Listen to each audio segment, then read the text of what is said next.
You're listening to the Hidden Killers Podcast. This is the Hidden Killers Podcast with Tony Brueski. The sentencing of Lori Vallow Daybell going down. To talk about it with us today is retired FBI Special Agent and Chief of the Counterintelligence Behavioral Analysis Program, Dreeke. Robin, I got questions about this. Do you think Lori's religious beliefs, which we do know obviously influenced her action, should they be taken into consideration during the sentencing? Oh, that's an interesting question. I hadn't thought about that. Yeah. You know why? Because I don't really consider her religious beliefs having anything to do with religion. They just have to do about her. Exactly. Her religion is her, I think. Almost. Yeah, her religion is a screwdriver she uses to give her what she wants. It really is. So it was ingrained in her religion was ingrained upon her from her upbringing. But because of her upbringing and again, that nature nurture versus nurture balance of her genetics, biology, of a pretty broken brain, as well as her nature part of what she was indoctrinated through her father and her parents with, it's a blend. But she used it as a tool, more not as much as a moral compass, really. Yeah. That's what religion is meant to give people, moral and ethical compasses in life. And she did not use it for that. So I wouldn't say that it should be considered. Yeah, it's an interesting thing. You're exactly right. Yeah. It should be a moral compass. That's typically what people use it for. She, on the other hand, it seemed like she went to the store and looked for the most broken one she could find and said, that says it's north, let's go that way, even though it was pointing due south. In what ways does this case kind of shed light on how we perceive mental health in our society, considering the extremes that she went to, yet how she was able to present herself in many ways just as your average normal mom until she started talking about her religious beliefs? Yeah, and we are in a major mental health crisis. Just the post-COVID years, it's really it's been a double-edged sword, I think, in some aspects. I think we've become much more accommodating and giving and caring about people that are suffering because of those COVID years, because everyone went through a lot of trauma. Yeah. And if you had trauma going into it, exasperated that trauma. And so I think people are more forgiving right now of behaviors that are maybe socially off because of those things, but it allows people to hide in plain sight that are actually truly deviant, like the Vallow was. And so I think it's a kind of double-edged sword, but I think I'm definitely seeing the stigma of mental health falling away more and more. I think it's on a parabolic curve, really, of falling away just because people are suffering so much, and well-known people and people that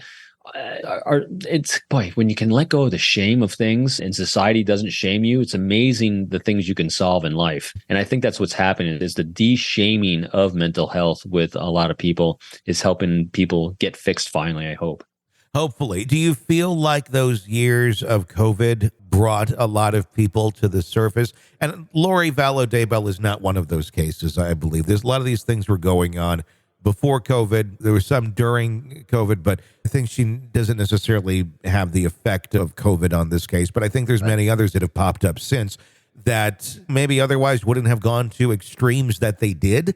But maybe the isolation, those bizarre years, did that exacerbate the world of people behaving horribly towards one another, especially when it comes to mental health and what one is capable of doing if they're not well?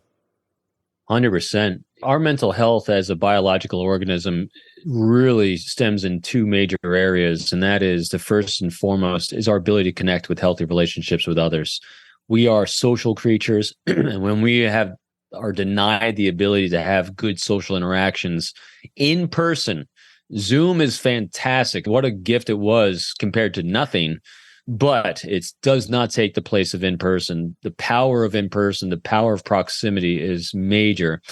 And the other aspect of it is problem solving. I think it really exasperated, as we've seen in so many of these cases, people have lost the ability to work a problem. It's society wide, and they go from 0 to 100, 0 to freak out, 0 to I don't know what to do, so I'll just start shooting. It seems like extremely rapidly, instead of just sitting back instead of asking why me and playing the victim and thinking to themselves, is the world against them, and so I'm going to take retribution against the world, just asking themselves, what exactly can I do to solve this problem? And so I think you have those two things exasperated together, is that social isolation, which destroys our mental health, our lack of ability to really problem solve like we used to be able to do and innovate, because innovation only comes when we feel safe in our environment. And so we've had a number of years of not feeling very safe for whatever reasons those are. And there's multitudes of them.